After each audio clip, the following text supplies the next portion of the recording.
So there's this weird, twisted, demented side of myself that is just enamored with bad adaptations. They are car crashes, and not only can I not look away, I revel in the horror. From Aragon to Cat in the Hat, these movies fascinate me immensely. I go as far to say as I love these movies.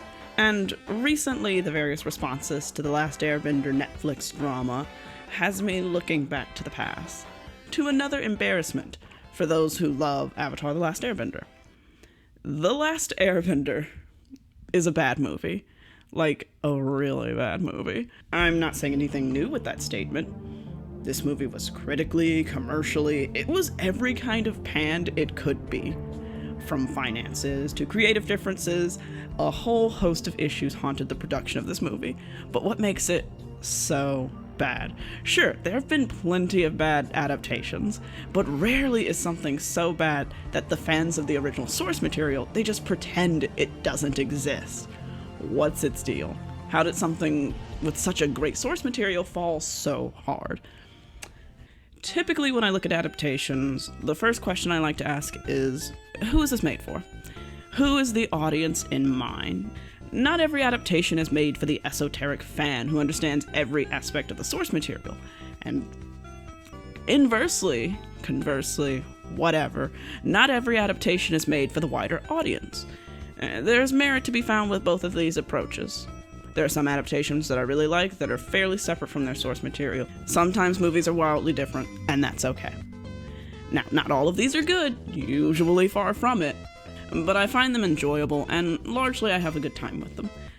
The same cannot be said for The Last Airbender.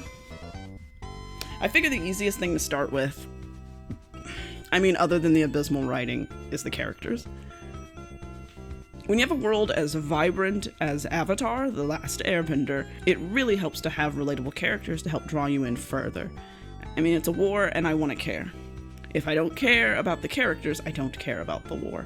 Is this translated well in the movie? I think you obviously know where I'm going with this. Hell, they don't even pronounce the names right. How do I expect them to get the intricacies of the characters? Ong flew us to his home. My name is Iro. The Avatar was the only person born amongst all the nations who could master all 4 elements. Then Prince Zuko was sentenced to an Agni Ki duel. So, I guess let's go through these characters in order of introduction. I figured it would be easiest to start from the beginning and work our way back, mostly because the characters become less and less like characters towards the end. By the time they reach the Northern Water Tribe, they are really just completely uninteresting. So, in the beginning, we see our Wait. This isn't the movie. Oh, sorry guys, my bad. I mixed this up with some footage from my local Home Depot. I guess all the planks of wood confused me. Like, what was is that even slightly amusing? Like, what the fuck am I even doing? Like, I haven't even made a video in like 2 weeks. Okay, so these characters have no emotion. Please, care, give me something, anything, please, emote. So, first character we meet, Katara. She starts us off with this title crawl, extremely dry, boring title crawl. Now, within the cartoon, the exposition is framed as a sort of a legend, an epic, a story to tell throughout the ages, something like that. But here it's just kind of a flat description with no visuals. Well, no, it's not kind of, it is. And also, for some reason, it's been altered from the original in the oddest of ways. It's definitely not the biggest flaw of the movie, but it's a lot of these distracting, niggling issues that just keep popping up. I guess what I'm saying is, either you change it entirely or keep it as it was. Don't fix what ain't broke. So this is the first place where we see the off characterization. We're 10 seconds in. This isn't looking good. Within the cartoon, the first few minutes really do set the tone for the characters and the show. It does it fantastically. Sokka puts down his sister, he's condescending, he flexes in his reflection, he has a clear disdain for Katara's bending, Katara stands up to his bullshit, she calls him out for, his childishness, she's bossy in her own right, and they're both very bullheaded. That's a lot that's communicated to us in a short amount of time. That's just not done here. Let's compare show Katara to movie Katara. So let's see. Show Katara is empathetic, often to a fault. She's constantly willing to help someone or someplace in need. She's trapped in a hurtful past. The death of her mother is not just an event that happened. It was life-altering. It shaped her. It molded her into the person that she is at the time of the show. She is essentially the mother of the group. She's optimistic. She's a romantic dreamer. She cares very strongly about her culture and her cultural heritage. And I get it. Her character was built over the course of 3 seasons and change. Movies can only do so much, but it's not impossible to get at least a good foundation. Like I mentioned earlier, we see a lot of her character in just the first episode, so what's Katara like in the movie? She is honestly just the exposition machine. She's constantly spouting exposition. That's it. She actually doesn't talk all that much. I actually went through the film and I sat through and I looked through all the speaking lines that she had, and I took note of every time she spoke for more than about 4 seconds, or it was part of a conversation that was longer than like 5 or 10 seconds, and I wrote it down each time. She only talks for about 3 minutes of the movie. And of that speaking time, only like 1 minute was non-expositional. Everything else was just like, let's go, or hey, don't do that. And hey, don't do that does not a character make. 100 years ago, all was right with our world. My brother and I live in the Southern Water Tribe, which was once a big city.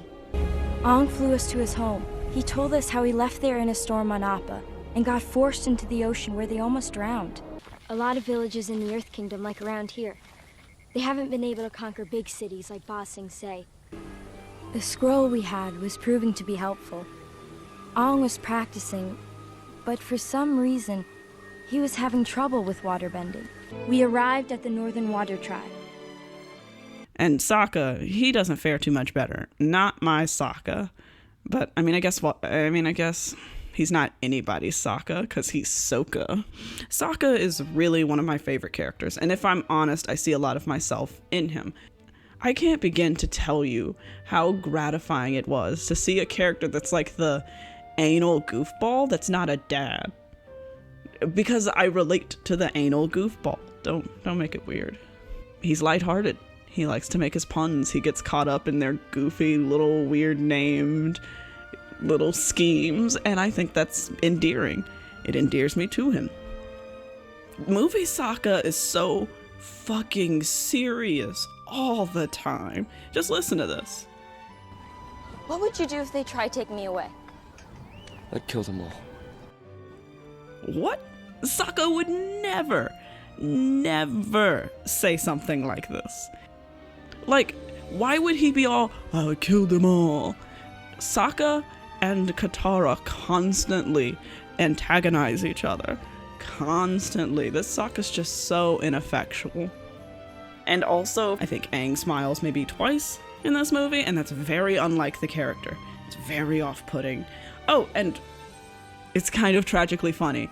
Noah acts a little bit more like Aang offset than during the film.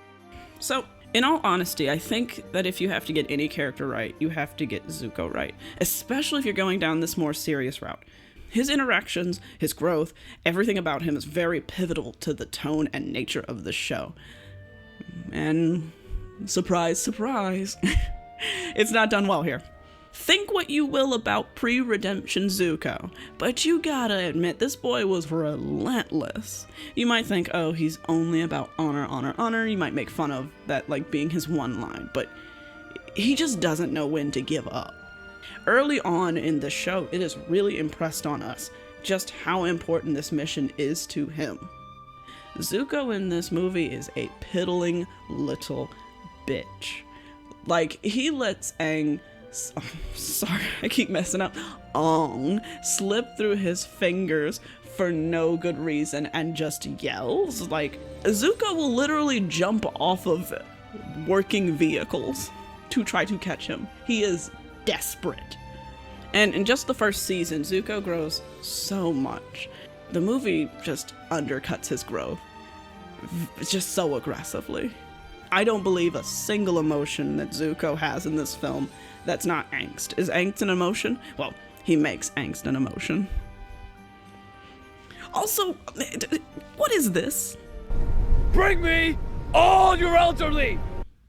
This is so un-Zuko-like, like insanely so. At the end of the day, Zuko was ultimately a good person. Whenever he did reprehensible things, it was when he was pushed to a breaking point, or when he was at an emotional crossroads. He wasn't just threatening little old ladies just for the angst of it.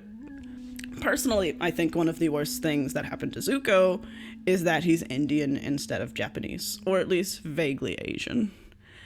I mean, I guess Indians are Asian, but you know what I mean. The Fire Nation within the show is both a visual and a cultural parallel to Japan. It's not as heavily coded like Ba Sing Se as is to China, but it's definitely coded as Japanese.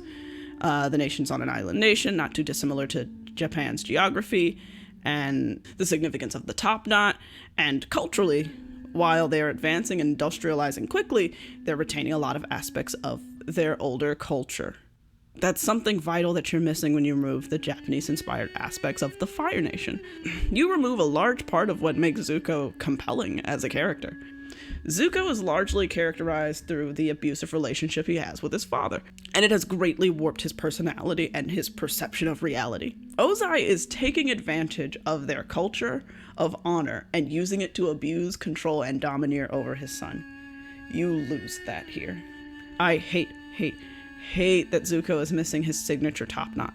Hair in media is often used to signify growth, struggle, change, all that stuff. The fact that it holds extra weight when you take into consideration the Japanese elements, it's fantastic to see Zuko's visual change as it coincides with his emotional growth. Zuko's growth shows us what can happen with this wonderful blend of character and culture.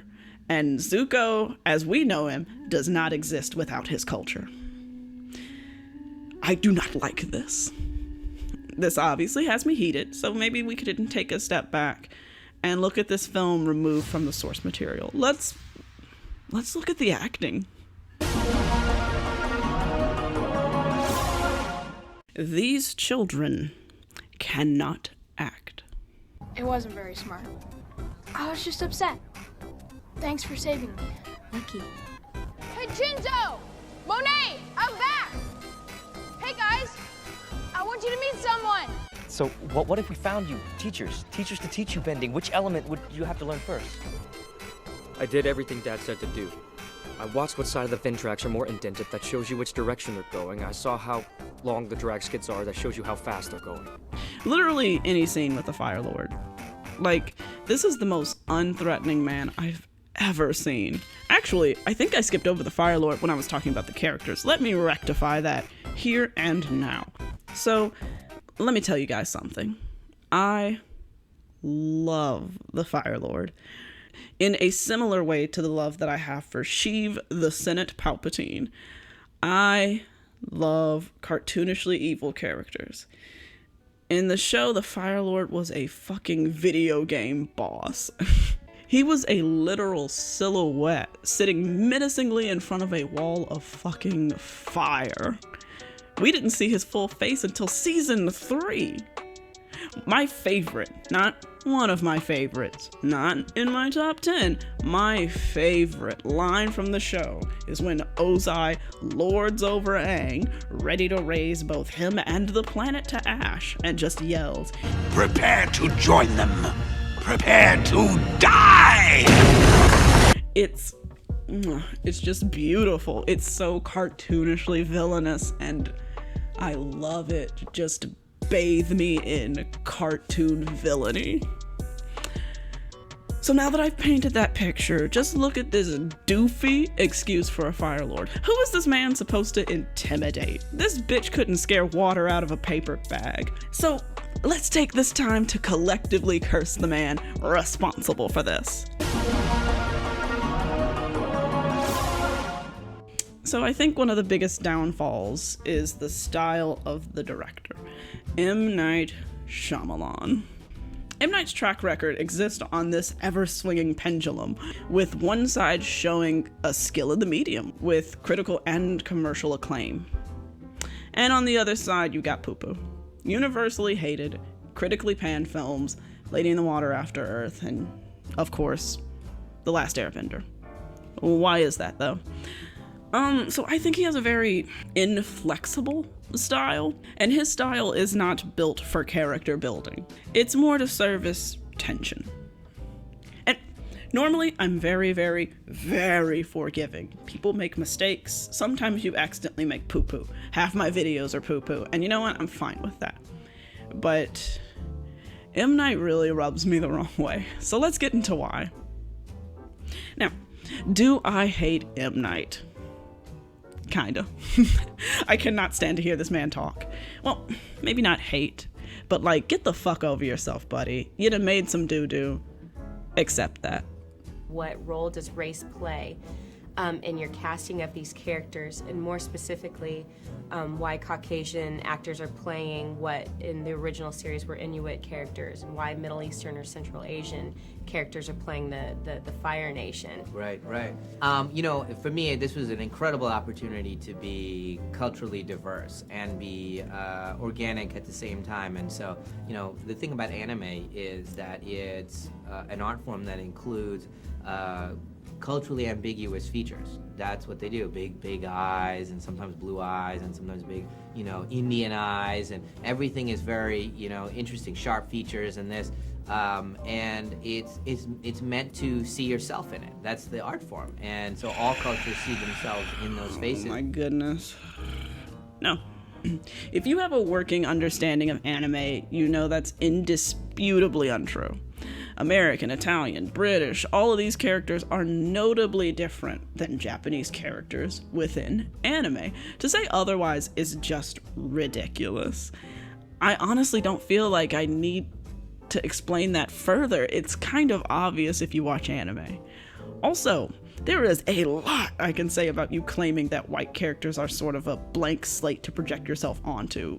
Fuck off with that noise. No. Also, why go through the trouble of pronouncing words more accurate to the culture? I don't know why I gave him an accent, but why do that if you're just gonna cast all the main characters as white? You background presence, you get to be people of color. But the speaking roles? No. We have to reserve those for the blue-haired, blonde-eyed bitches. P.S. Also, furthermore, the characters are speaking English. It's okay to use English pronunciations, baby, I promise. I get it for names and places, that makes sense.